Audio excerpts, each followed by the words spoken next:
Hi అండి. అందరూ ఏం చేస్తున్నారు? నేనైతే ఈరోజు క్యారెట్, కీరా, బీట్రూట్ 3 కలిపి ఒక జ్యూస్ తయారు చేసుకొని తాగాను.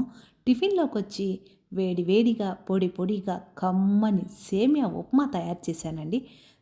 మనము ఒక గ్లాసు సేమియాకి 1 గ్లాసు వాటర్ పోస్తే చక్కగా పొడి పొడిగా వస్తుందండి. 2 గ్లాసులు పోస్తే కాస్త మెత్తగా అవుతుంది. అందువలన చూడండి చక్కగా పొడి పొడిగా వచ్చింది.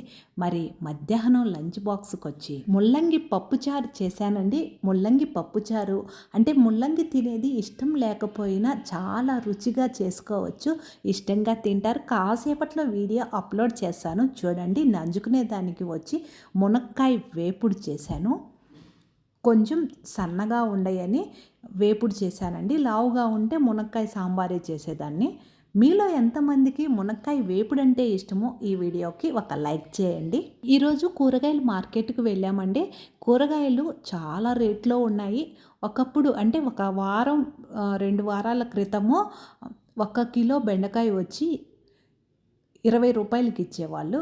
అదే బెండకాయలు అరకిలో రూ. 50కి ఇస్తున్నారండి ఇప్పుడు.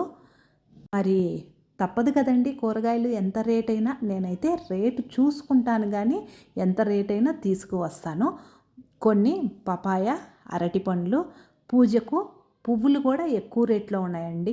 అంటే కార్తీక మాసం కాబట్టి పువ్వులు, కూరగాయలు, పండ్లు ఎక్కువ రేట్లో ఉన్నాయి. ఇంట్లోనే ఆవు నేతి దీపాలు ఎలా తయారు చేయాలో అమ్మ దీవెన ఛానల్లో ఉంది చూడండి.